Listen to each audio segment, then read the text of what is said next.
आज एक नया लेख प्रारंभ हो रहा है और इसका शीर्षक है भोग और ऐश्वर्य।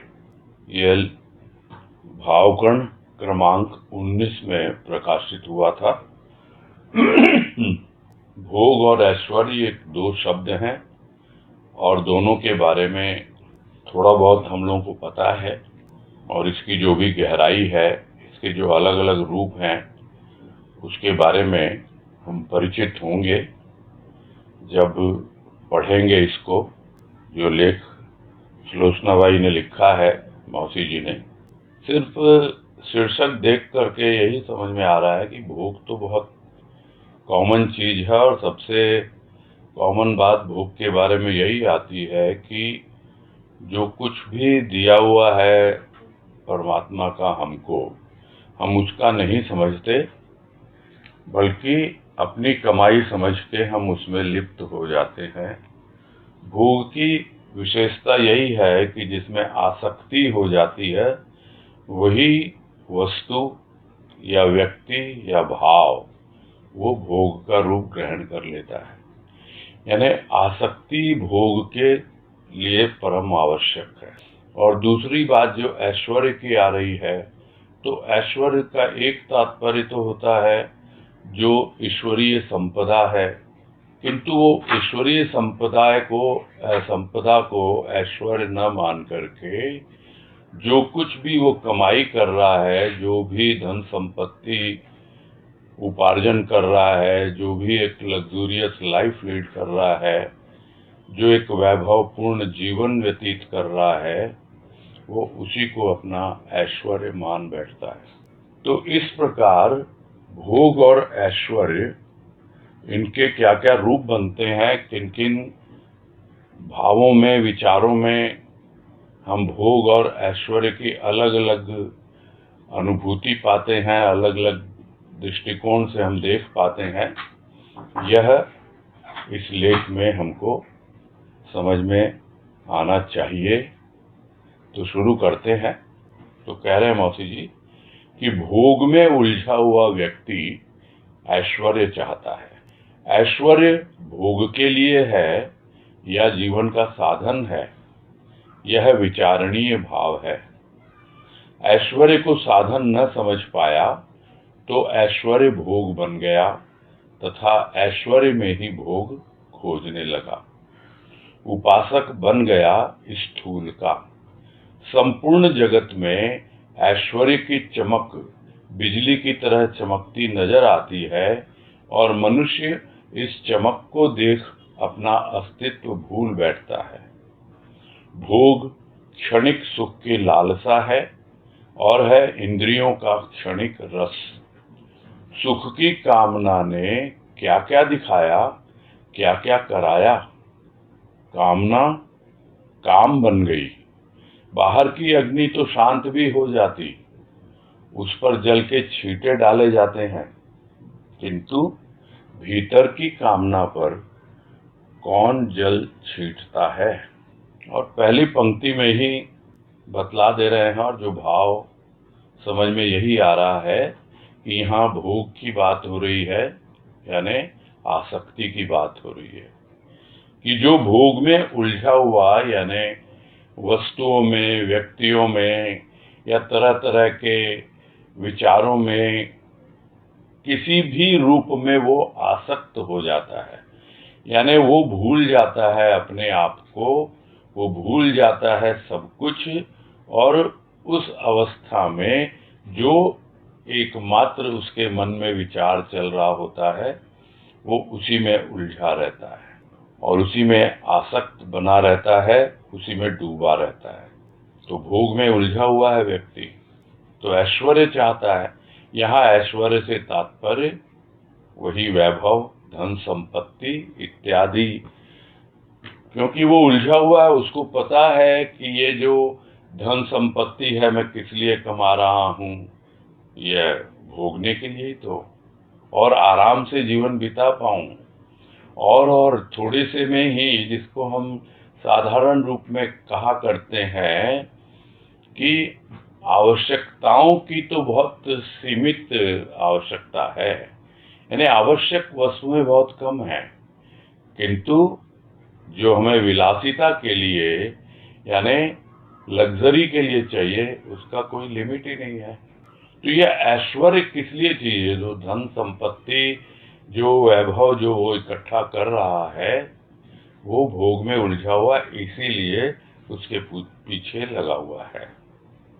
तो उसके लिए वो जो ऐश्वर्य है वो भोग के लिए है और जीवन का साधन भी बन ही जाता है। विचारणीय इसलिए हो जाता है कि ये जो पैसे कमा रहे हो तुम, ये जो वैभव अर्जित कर रहे हो, धन संपत्ति अर्जित कर रहे हो, ये क्या जीवन साधन के लिए कर रहे हो या फिर भोग के लिए कर रहे हो? तो ये विचार करना आवश्यक है।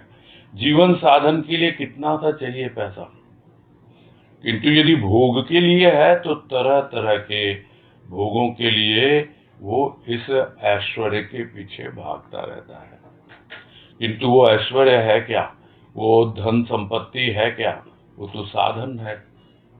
तो उस ऐश्वर्य को साधन नहीं समझ पाया, वो तो जीवन यापन का साधन है, तो उसको वो समझ नहीं पाया, तो वो ऐश्वर्य जो है भोग के साथ जुड़ गया और उस ऐश्वर्य में ही वो भोग को खोजने लगा। यानी अब मुझे अगर कुछ भोगना है तो मेरे पास पैसे तो होने चाहिए, धन संपत्ति होनी चाहिए, सब कुछ होने चाहिए, सारी चीजें, इसलिए उस ऐश्वर्य में ही वो भोग खोजने लगा।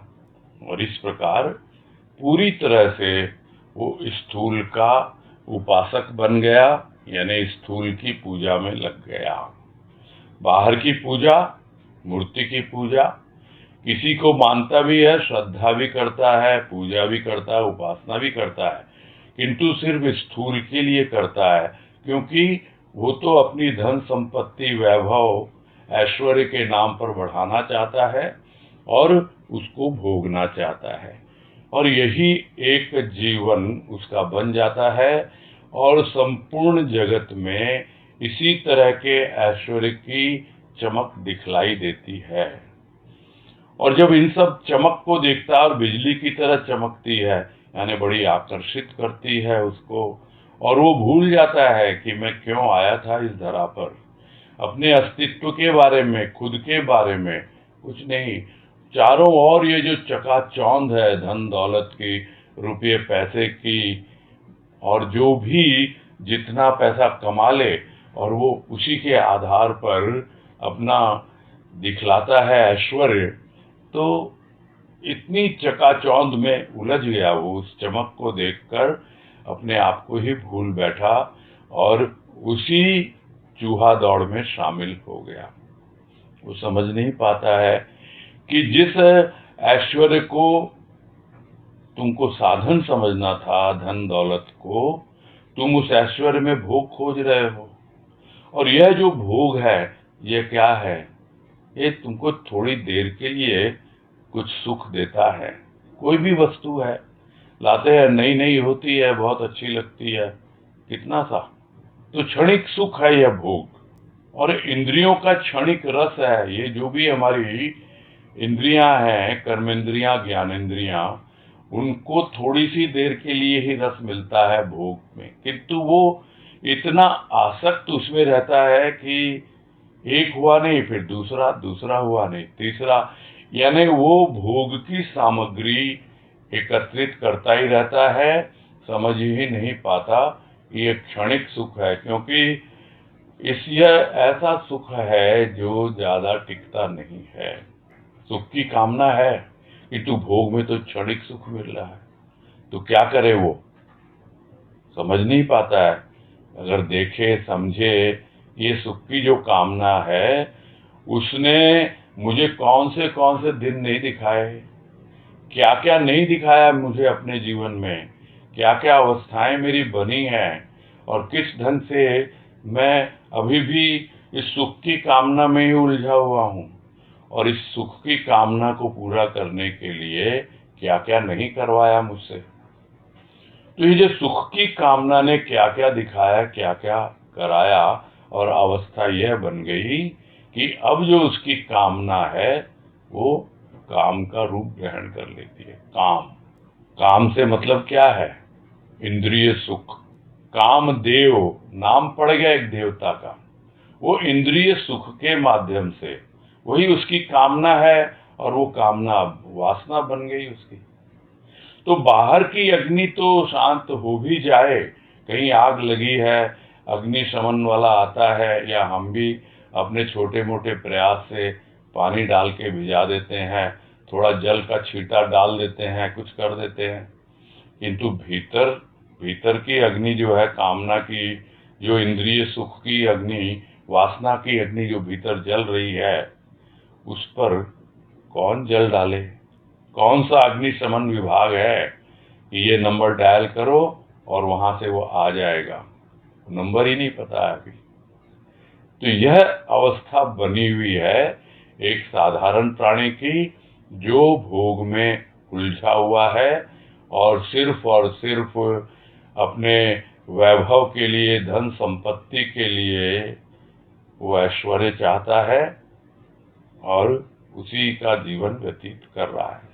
आगे है कामना, भूख है इंद्रियों की। भूख को चारा चाहिए, इसी भूख के कारण इंद्रियां व्याकुल हो उठती हैं। मन चंचल, मन चंचल इसलिए हुआ कि भोग के साधन जुटाने में लग गया, साधन जुटाकर भी परेशान, और यदि नहीं जुट पाए साधन तो पकड़ा अभाव को, करने लगा चिंता, और हतभाग्य सा बना रहता है। और यदि साधन जुट गए तो अग्नि और अधिकाधिक बढ़ने लगी, रूप के विमुख हुआ, स्वरूप को भूला, अशांति प्रत्येक क्षण की सहायक बनी, फिर भी समझ नहीं पा रहा था, उखड़ा उखड़ा हुआ, निरुत्साह जीवन यापन करने लगा।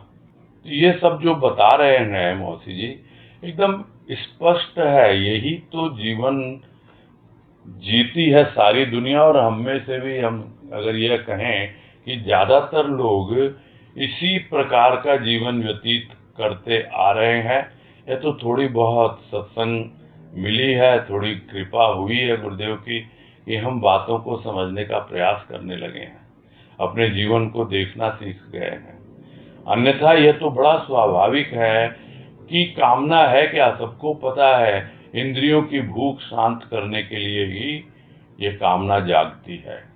और वो भूख जागी है, तो अगर भूख जागी है, अगर भोजन की भूख है तो स्वाभाविक है भोजन खाना होगा, और यदि भूख जो है कामना की है तो उसके लिए भी उसका चारा उसको उपलब्ध कराना होगा।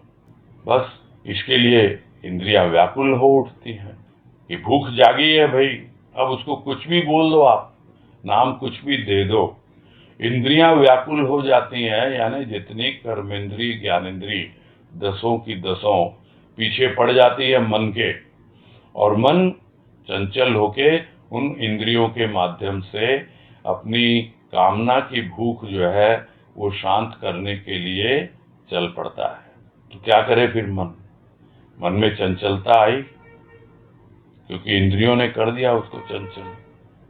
अब भोग की भावना भी आई, तो भोग के साधन चाहिए अब उसको, तो भोग के साधन जुटाने में लग गया मन, वहां दौड़ रहा है, वहां दौड़ रहा है, ये कर रहा है, वो कर रहा है, पूरा स्थूल का जीवन व्यतीत हो रहा है।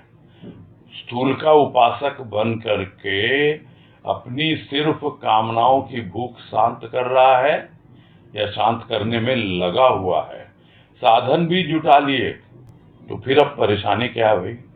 फिर भी परेशान इसलिए क्योंकि अग्नि और बढ़ने लगी साधन जुटाने के बाद भी।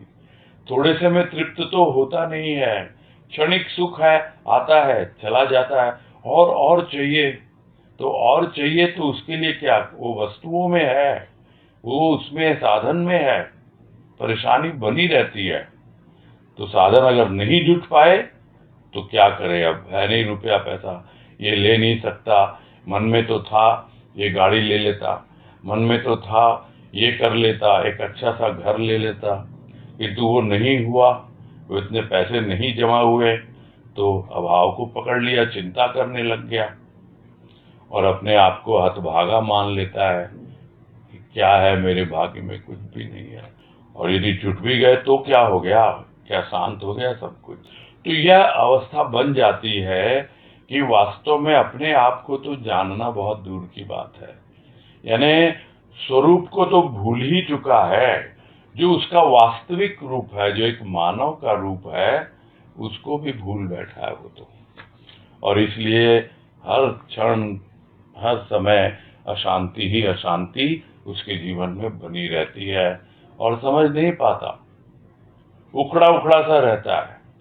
कोई जीवन में उत्साह नहीं है, उमंग नहीं है, बस यहाँ से वहां डोल रहा है।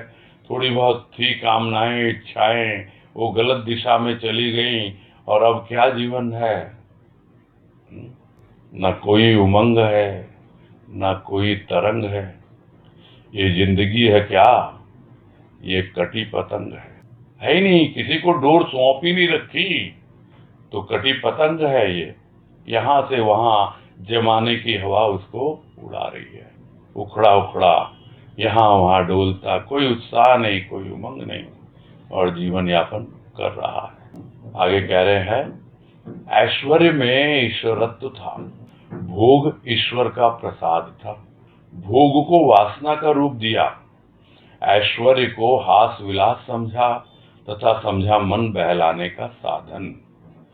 जीवन एक थोथे चने के रूप में था, जिसकी शक्ति को मानो किसी ने खींच लिया हो, इसीलिए तो थोथे चने के रूप में कहा।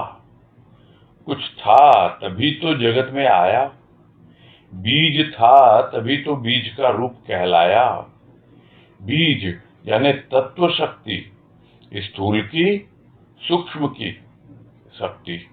कहा गया है कि आनंद का अभाव ही विषयों का संगम कराता है, तभी तो प्रभु के प्रसाद को न समझ उलझा वासना में।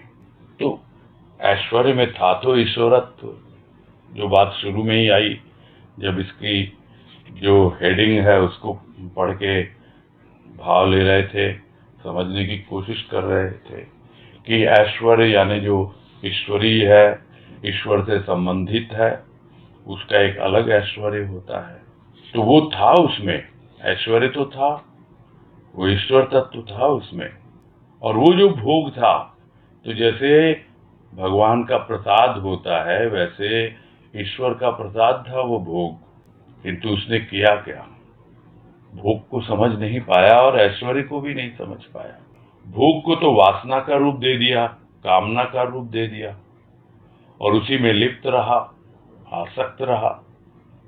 और ऐश्वर्य को मौज मस्ती के लिए विलासिता का सामान समझ लिया कि भी जो भी धन कमाऊंगा ये तो इसीलिए है, यही तो मेरा ऐश्वर्य है। और समझ लिया थोड़ा मन बहल जाएगा, तो क्या मन बहल गया उसका? मन तो फिर भी चंचल बना रहता है। ऊपर से कुछ भी दिखाए, ऊपर से देखने से लगेगा कि ये चना है, किंतु उसके भीतर क्या है? थोथा चना। तो थोथा चना मतलब उसके भीतर कुछ भी नहीं है, बिल्कुल खाली है वो। मानव ऊपर से दिख रहा, मानव का खोल एक थोथे चने की तरह, और भीतर कोई शक्ति ही नहीं है उसके। आया तो था बहुत कुछ लेकर, किंतु जैसे मानो किसी ने उसकी शक्ति को छीन लिया हो। कौन छीनेगा भाई उसकी शक्ति? उसने खुद ही अपने शक्ति को गलत जगह पर बर्बाद कर दिया, व्यर्थ गंवा दिया उस शक्ति को। तो ऐसी अवस्था बन जाती है। अरे जब आया था तो कुछ था ना तुम्हारे भीतर, कुछ तो लेके आया था, बीज रूप में था ना वो परमात्मा, तभी उस बीज का रूप कहलाया तू। वो ऐश्वर्य था ना, वो ईश्वरीय तत्व तेरे भीतर बीज रूप में, वो तत्व की शक्ति थी ना तेरे भीतर। तेरे भीतर थी स्थूल की सूक्ष्म की शक्ति, सभी कुछ था, और इसीलिए बीज रूप कहलाया तू। और अब बन गया थोथा चना। तो फिर परिचित ही नहीं हुआ उससे, समझ ही नहीं पाया। कारण क्या? आनंद का अभाव। अभी आनंद को समझा नहीं है, आनंद का अनुभव किया नहीं है। अभी सिर्फ हास विलास, मन बहलाने का साधन, उसी में उलझा हुआ, उसी को सुख मानता है थोड़ा बहुत, और वो सुख क्षणिक है, आनंद मिलता नहीं है। और जब आनंद है नहीं, आनंद का अभाव है, इसीलिए विषयों में उलझता है मन, अपने इंद्रियों के माध्यम से उलझता रहता है। तो विषयों का संगम कराता है यह आनंद का अभाव, यानी आनंद का अभाव है। सुख थोड़ी देर के लिए आता है, ज्यादातर तो दुख ही रहता है। धन दौलत रुपया पैसा हो गया तो क्या हो गया, मन में क्या है, कुछ नहीं, सिर्फ स्थूल का जीवन और उसी में रमा हुआ। तो कहाँ से उसको आनंद मिलेगा? और वो आनंद का भाव ही बार बार उसे भोगों में लिप्त करता है, बार बार समझता है कि हाँ भाई, यह जो मेरे भीतर सुख की अनुभूति हो रही है, मैं इसको और बढ़ाऊं, और बढ़ाने के लिए और मैं ऐसे उपादान इकट्ठे करूं, और मैं धन दौलत कमाऊं और ऐश्वर्य पूर्ण जीवन जीऊं। किंतु समझ नहीं पा रहा कि ऐश्वर्य वास्तव में तो ईश्वर तत्व है, था सब कुछ, किंतु आनंद के अभाव ने उधर उसको धकेल दिया, और इसीलिए प्रभु के प्रसाद को यानी भोग को नहीं समझा। यह मनुष्य जीवन मिला था, प्रभु का प्रसाद भोग के रूप में आया था, किंतु नहीं समझा तो उलझ गया वासना में, यानी भोग का रूप बदल गया कामना वासना में। आगे है, छोटी छोटी 3 लाइनें हैं जिसमें बता रहे हैं कि भोग के कौन से 3 रूप हैं। भोग अर्थात शारीरिक भोग, ये पहला। दूसरा, भोग अर्थात कर्म फल। तीसरा, भोग अर्थात प्रभु प्रसाद। तो भोग के 3 रूप यहाँ बताए हैं मौसी जी ने, और उसी को आगे एक्सप्लेन करेंगे। तो सबसे पहले कह रहे हैं कि शारीरिक भोग तो चारों ओर फैला हुआ ही है। कर्म फल, यह भोग कुछ संस्कार का ही प्रतिरूप है। कहा जाता है कि जैसा पूर्व में किया वही तो आज मिल रहा है, उसको ही तो भोग रहा हूं, उसी को भोग रहा हूं। यह एक प्रकार का मानसिक भोग है, जिसे प्राणी हंस कर भी, रो कर भी भोग रहा है। तो शारीरिक भोग तो हम देखते हैं चारों तरफ कि लगे हुए लोग, विषयासक्ति, विषयों में आसक्ति, विषय। अभी कुछ दिन पहले किसी बहन ने प्रश्न किया था कि ये विषय विकार की बात करते हैं, हम लोग अक्सर एक साथ नाम लेते हैं। विकार तो अलग है, 6 विकार होते हैं। विषय जो होते हैं वो जो हम देखते हैं ज्ञानेंद्रियों से, आंख से देखते हैं, कान से सुनते हैं, जिह्वा से स्वाद लेते हैं, नासिका से सुगंध लेते हैं, त्वचा से स्पर्श करते हैं। तो जो 5 ज्ञानेंद्रियां हैं उनके अलग अलग विषय हैं। किंतु यह जब भोगों में लग जाती है इंद्रियां, ज्ञानेंद्रियां, तो उसको विषयासक्ति कहा जाता है, यानी मन अब आसक्त हो गया विषयों में। तो भोग का यह रूप तो हमको चारों ओर दिखलाई देता ही देता है, और यह भी हम लोगों को कहते हुए सुनते हैं, या बहुत से लोग खुद भी अनुभव करते हैं कि हाँ भाई, हम क्या करें, हम तो अपने कर्मों का फल ही भोग रहे हैं। अब हमारे संस्कार ही कुछ ऐसे हैं कि अब करें तो हम क्या करें। यानी हम उन संस्कारों के सामने इतने विवश हैं, हम उस भोग के सामने, जो कर्म फल को हम भोग रहे हैं, उसके सामने बड़े विवश हो जाते हैं। क्यों? क्योंकि हम अभी शारीरिक भोग में ही लगे रहते हैं। तो कर्म फल का भोग जो है वो संस्कार का ही एक दूसरा रूप कहलाएगा। और यही कहा जाता है कि जो किया पूर्व जन्म में वही तो आज देख रहे हो भाई, ये तो तुम्हारे कर्मों का ही फल है जो तुमको भोगना है।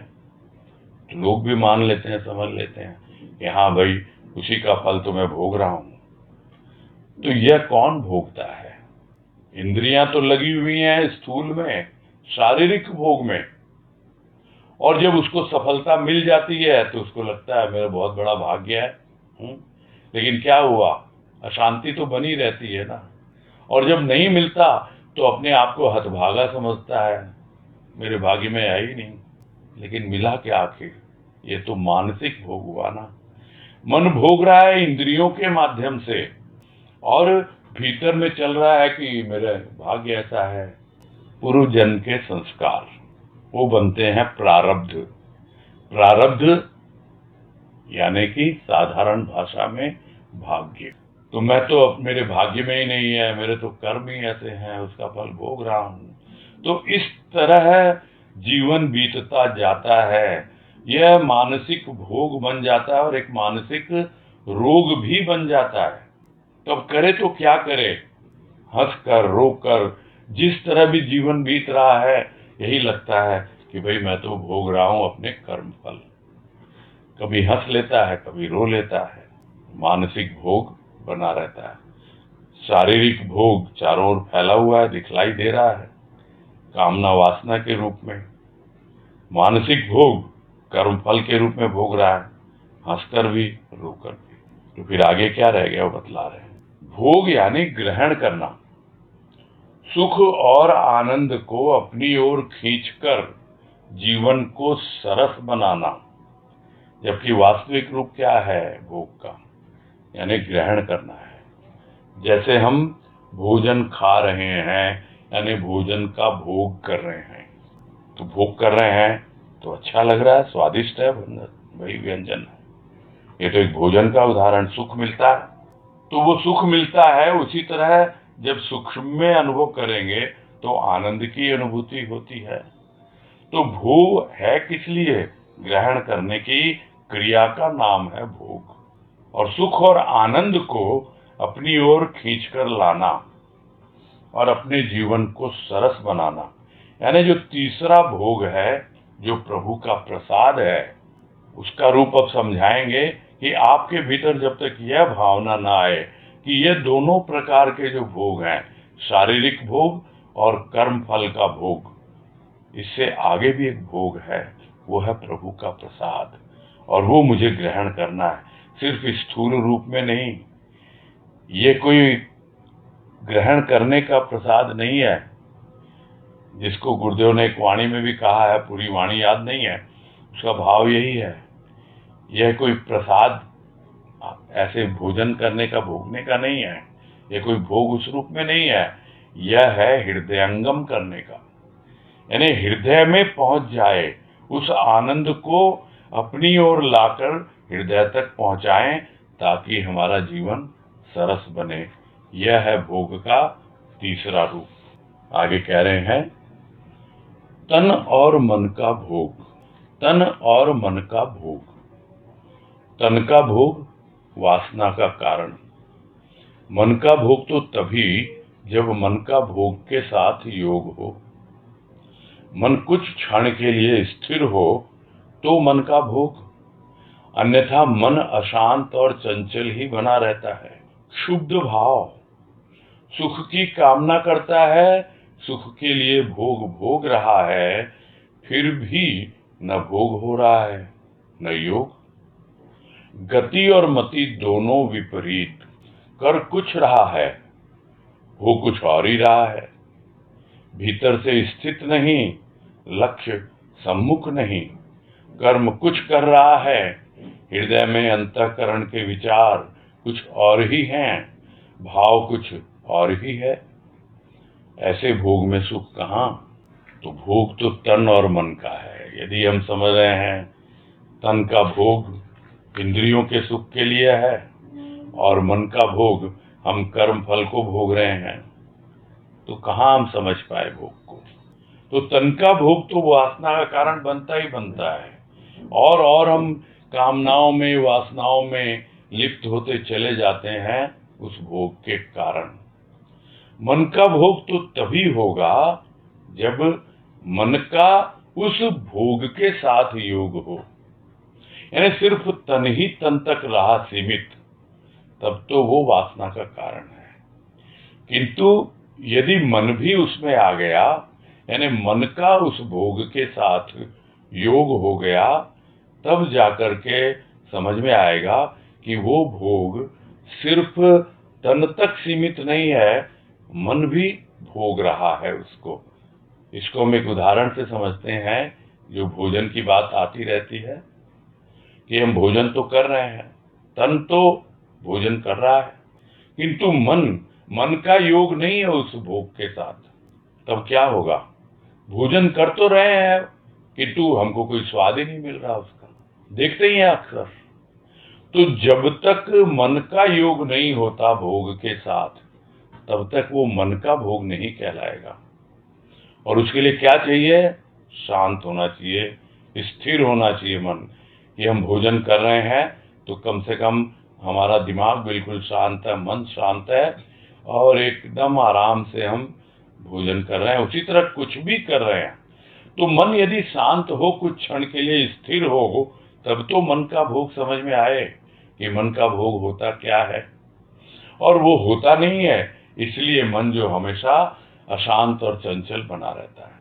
हमेशा भीतर में भाव शुद्ध होते रहते हैं, हमेशा परेशान, हमेशा फ्रस्ट्रेटेड, ये नहीं वो नहीं, ऐसा वैसा, यानी कभी भी शांति उसके जीवन में अनुभव में आती नहीं। मन में शुद्ध भाव हमेशा बने रहेंगे। कामना तो करता है सुख की। क्यों करता है? कि भाई सुख के लिए ही तो ये सब भोग की कार्रवाई हो रही है। भाई सुख के लिए तो इतना मैं कष्ट उठा रहा हूँ, धन कमा रहा हूँ, ये कर रहा हूँ, या अपना घर परिवार चला रहा हूँ, कुछ भी है। गृहिणियां अपने ढंग से समझती हैं, गृह स्वामी अपने ढंग से समझता है कि सुख के लिए तो कर रहे हैं सब हम, तो सुख के लिए तो भोग रहा है भोग, किंतु समझ ही नहीं पा रहा है कि क्या ये भोग हो रहा है, क्या योग हो रहा है। मन कहाँ है? मन का भोग जब तक नहीं होगा, और वो बिना योग के होगा नहीं, तो न तो भोग हो रहा है और न योग हो रहा है। तो ऐसी अवस्था में न तो उसकी बुद्धि काम करती है और न वो सही दिशा में आगे बढ़ पाता है। तो यही कह रहे हैं, गति और मति दोनों विपरीत। विपरीत यानी जिधर जाना चाहिए, जो दिशा उनको मिलनी चाहिए, मति यानी दिमाग, बुद्धि, और जिस ओर बढ़ना चाहिए गति, दोनों ही विपरीत है एकदम। और इसलिए कर कुछ रहा है, हो कुछ और ही रहा है। मैं करना तो ये चाहता था, ये क्या हो गया ये? क्योंकि माइंड काम नहीं है, मन शांत नहीं है, तो ऐसे में करना चाहेगा कुछ और हो जाएगा कुछ।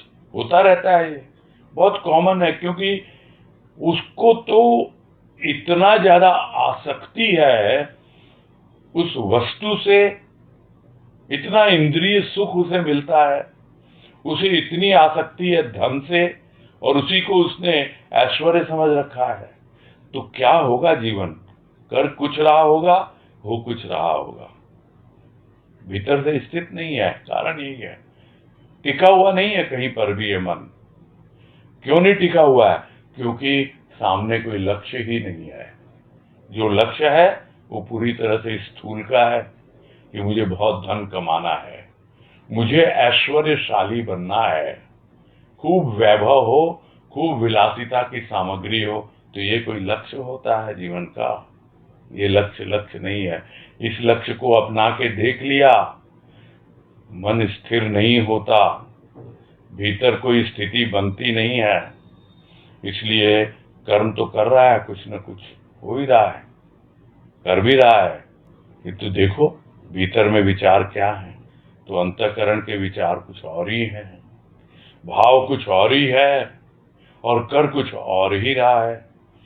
भले ही ऊपर से दिखा रहा है कि भक्ति कर रहा हूं, किंतु भीतर में क्या भाव है? कोई और ही विचार है, कोई और ही भाव है। किस लिए कर रहा हूं? पैसा मिलना चाहिए, खूब मेरे स्वार्थ की पूर्ति, कामना की पूर्ति होनी चाहिए, इसलिए कर रहा हूं मैं तो भक्ति। किंतु वो क्या भक्ति कहलाएगी? तो हृदय के अंतःकरण में कुछ और ही विचार है, कुछ और ही भाव है, और ऊपर से दिखलाने के लिए कुछ और ही कर्म करता है। ये अवस्था बन जाती है। तो भीतर स्थित नहीं, तो भीतर से स्थित नहीं है, लक्ष्य सम्मुख नहीं है, कुछ कर रहा है किंतु भीतर विचार कुछ और ही है, भाव कुछ और ही है। तो ऐसे में कहाँ से सुख मिलेगा उसको? भोग ग्रहण भी करेगा प्रभु का प्रसाद समझ के, तो क्या उसको सही दिशा मिल जाएगी? तो ऐसे भोग में सुख कहाँ से मिलेगा उसको कि कर्म कुछ कर रहा है और अंतःकरण में कुछ और ही विचार है, कुछ और ही भाव है। तो ऐसे में सुख नहीं। आगे कह रहे हैं, स्थिति अर्थात जो भीतर का भाव हो उसी के अनुरूप विचार हो, विचारों की गति के अनुसार कर्म हो, तो स्थिति विशेष का आनंद अनुभव होता है। कर्ता की सुंदर कृति यह सृष्टि है और यह सृष्टि सौंदर्य से परिपूर्ण है। मानव भी श्रेष्ठ कृति है, किंतु मानव स्वयं को भूल संसार पर आकर्षित हुआ।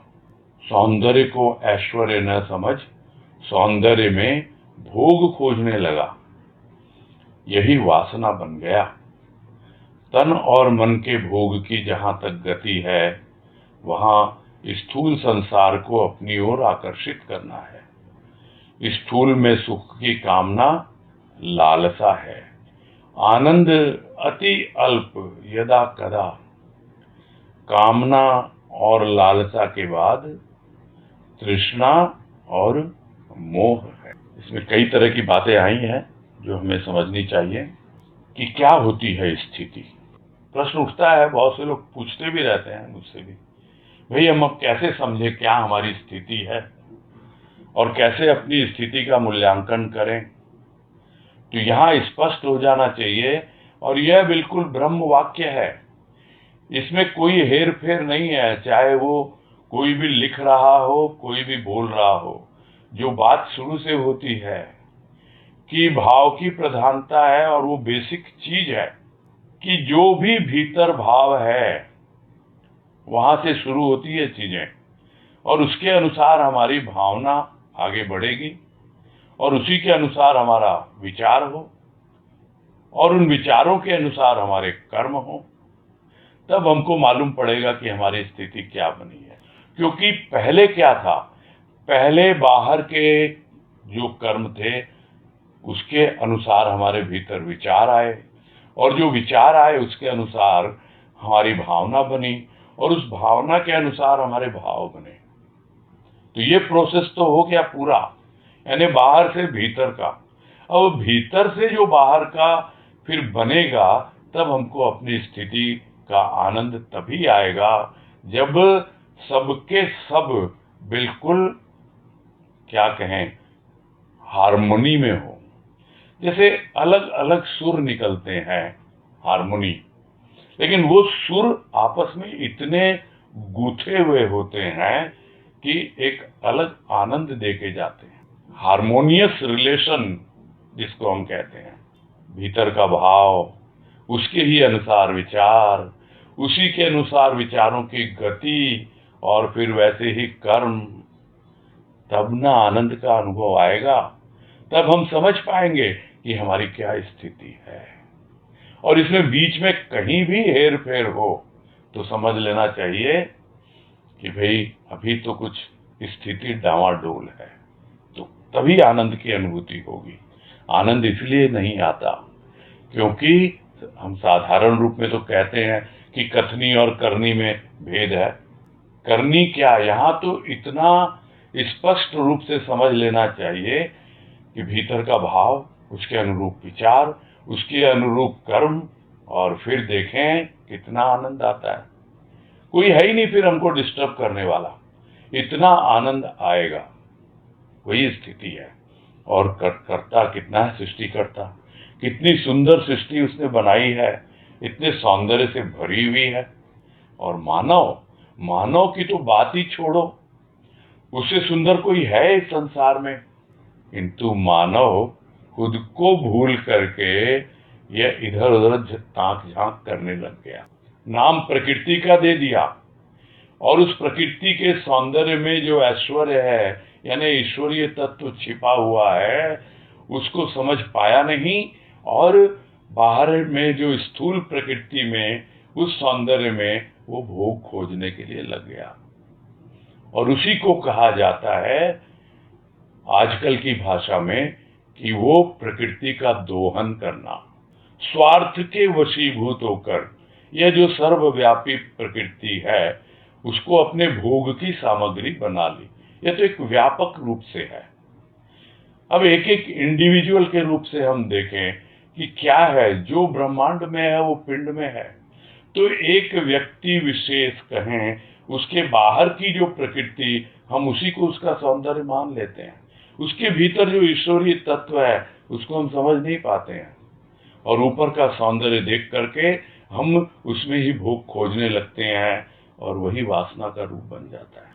तो कहाँ तक गति है इसकी, तन और मन की? भोग जहां तक जाएगा, बार बार स्थूल संसार को लेके आएगा ये, क्योंकि मन अभी अंतर्मुखी हुआ ही नहीं है, तन के ऊपर ही आश्रित है। अपनी जितनी भी कर्मेंद्रियां, ज्ञानेंद्रियां, उनके द्वारा ही वो अपने आप को तृप्त करने में लगा रहता है और वही भोग का रूप बन जाता है। तो तन मन की जो उनके भोग की जो गति है, तन का भोग वासना का कारण, मन का भोग, मन अभी चंचल है, बार बार दौड़ रहा है, तो क्या है, जहां भी जाएगा स्थूल संसार में ही जाएगा और स्थूल को ही अपनी ओर खींच के लाएगा।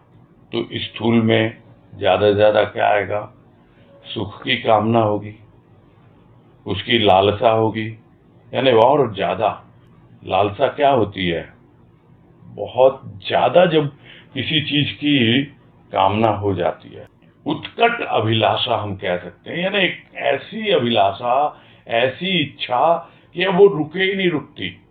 तो स्थूल में सुख की कामना खोजना, अब मुझे सुख चाहिए बस, वो उसके पीछे इतना पागल हो जाता है। और आनंद आता है थोड़ा बहुत, बहुत थोड़ा सा, वो भी यदा कदा आता है स्थूल में। और जब कामना आती है लालसा का रूप लेकर, तो क्या होगा, फिर तो और ज्यादा प्यास जागेगी, और ज्यादा हमको अपने शरीर से मोह होगा। मोह तो शरीर से ही है और इसीलिए तो शरीर के संबंधियों से मोह है।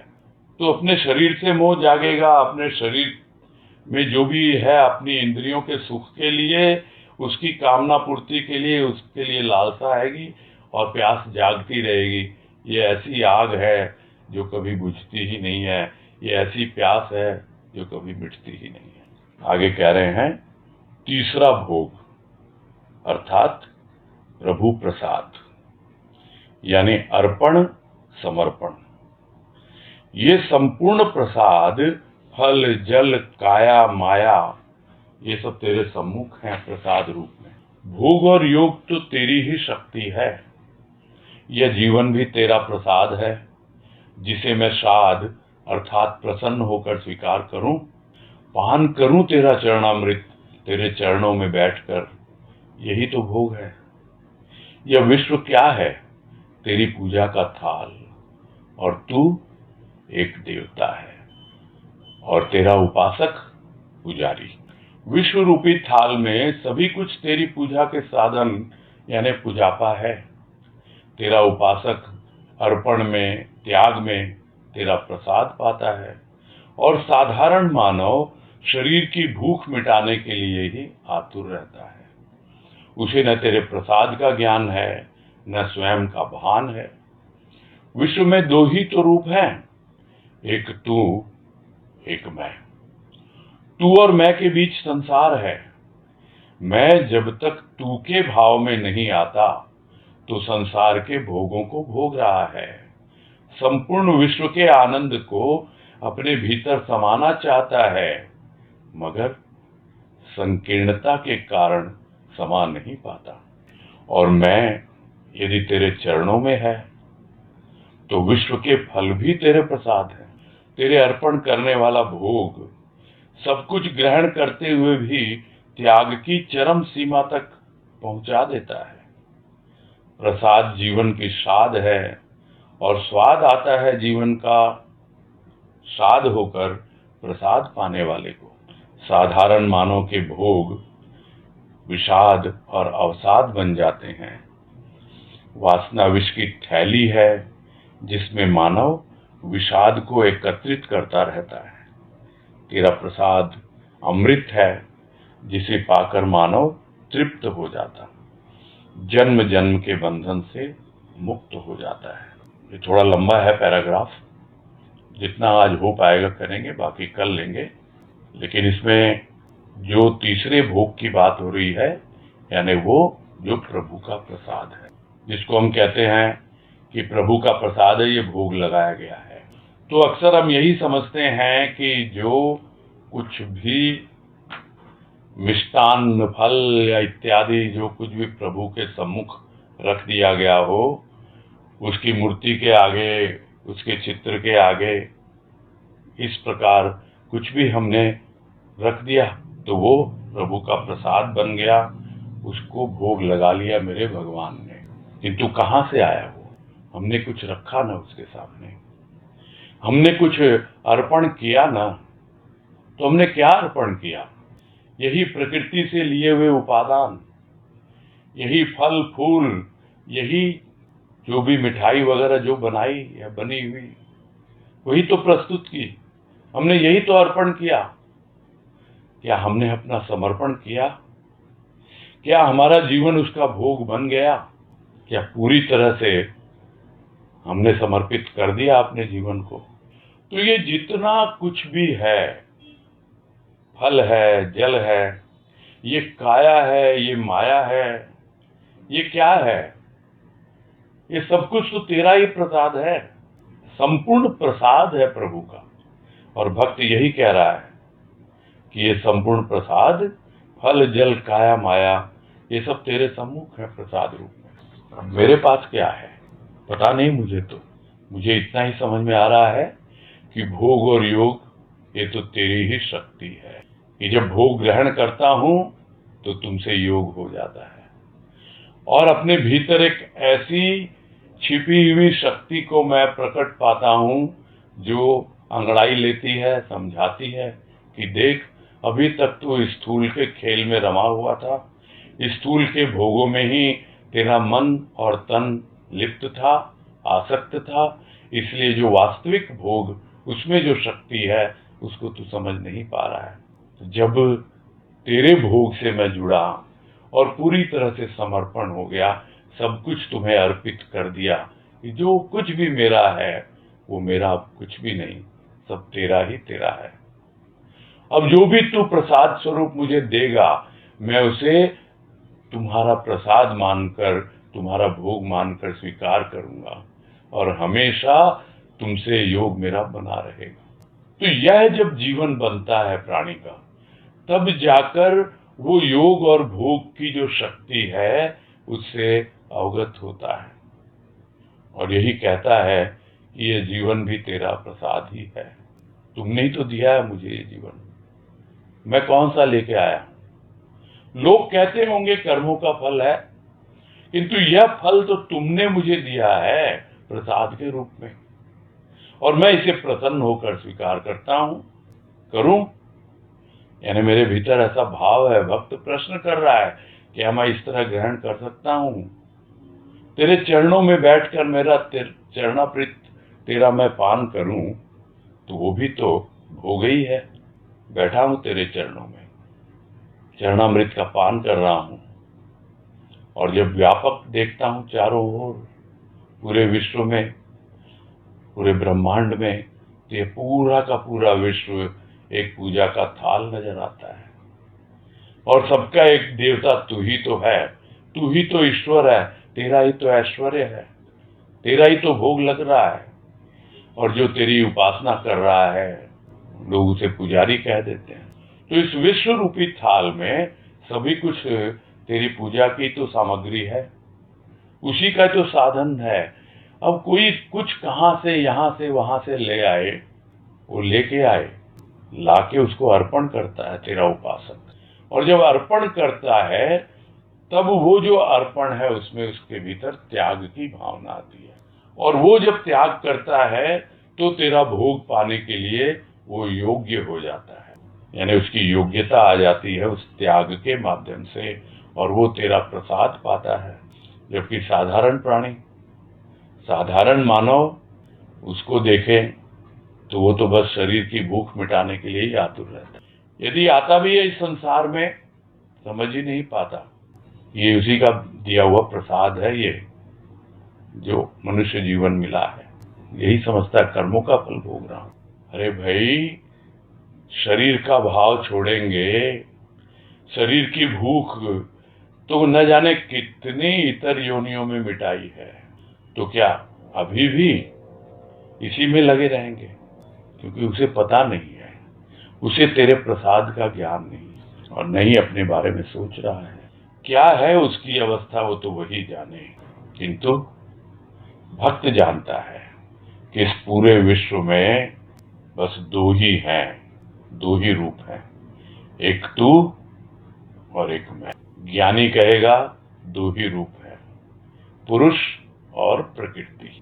भक्त कहेगा दो ही तो रूप हैं, एक तू यानी तू मेरा भगवान, मैं तेरा भक्त।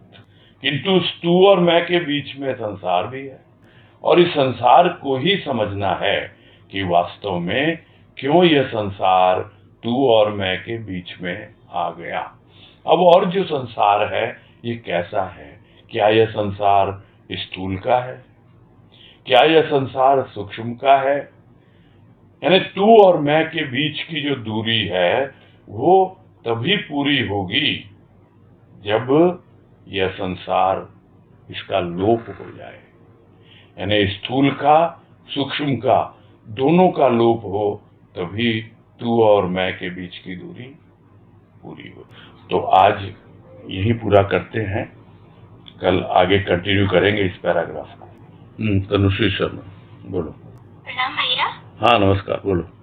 ये बात आई कि मन जो है वो मतलब बाहर भोग खोजने लगा, और बाहर की, इसीलिए वो भीतर के आनंद ना खोज के मतलब बाहर खोज रहा है, इसलिए वो तृप्त नहीं हो पाता। हाँ। और एक बात ये भी आई कि जैसे भोजन कर रहे हैं तो शरीर तो भोग रहा है लेकिन मन नहीं भोग रहा है उसको, इसलिए वो तृप्ति नहीं होती। हाँ। तो ये थोड़ा सा कंफ्यूजन हो रहा था कि मतलब एक्चुअली उसको भीतर भोगना है या बाहर भी भोगना है जब वो नहीं, वो तो उदाहरण स्वरूप बताया गया ना कि भोग है, तन का भोग तो होता रहता है, लेकिन जो मन का भोग है वो तभी होगा जब मन का उस भोग से योग हो। यानी जो कुछ भी भोगा जा रहा है, यदि मन वहां नहीं है तो इसका मतलब तन तो भोग रहा है लेकिन मन नहीं भोग रहा उसको। क्यों? क्योंकि मन का योग उस भोग से नहीं हुआ। हम कुछ भी कर रहे हैं, फिजिकल एक्ट कर रहे हैं, कुछ काम ही कर रहे हैं, किंतु हम किए जा रहे हैं तो तन से तो हो रहा वो काम, लेकिन मन वहां नहीं है तो मन का भोग नहीं बनेगा वो, क्योंकि मन का योग उस तन के भोग से नहीं हुआ। ये है कहने का मतलब। नहीं, कुछ भी एक्ट है, मैंने भोजन का इसलिए उदाहरण लिया, लोग भोजन करते हैं तो तन तो भोग ही रहा है ना, भोजन खा रहा है, किंतु मन अगर वहां नहीं है तो उस भोजन में कोई स्वाद नहीं आएगा आपको, क्योंकि तन के भोग के साथ मन का योग नहीं हुआ। इसलिए ये बात समझाने की कोशिश की गई थी। अच्छा, लेकिन वास्तव में तो मतलब हम बाहर आनंद खोजते हैं, इसीलिए प्रॉब्लम होती है हमको भीतर। नहीं, वो एक अलग है। यहाँ जो बात हो रही है, यहाँ जो बात हो रही है वो ये हो रही है कि हम ये मान लेते हैं कि हम, हमारे मन में कि हम कर्म फल भोगने के लिए आए हैं, और इसलिए हम कोई भी जो भी कार्य कर रहे हैं, जो भी कर्म कर रहे हैं, उससे हमारा मन जो है वो जुड़ता नहीं है। हमारे भीतर मन में सिर्फ और सिर्फ बस ये अलग ही दुनिया चलती है। कर्म कर भी रहा है, तन कर्म कर रहा है, और उनको लगता है कि भाई कर्म फल भोगना है हमको, हमको क्या दिमाग लगाना हाँ। इस पे। तो इसलिए मन का योग नहीं हो पाता उस भोग के साथ, तो वो मन का भोग नहीं कहलाएगा, ये कह रहे हैं, समझ गए ना। अच्छा। हम्म, हाँ भैया। ठीक है। हरिओम भैया। हाँ हरिओम। ठीक है, फिर पूरा करते हैं, समय नहीं है और।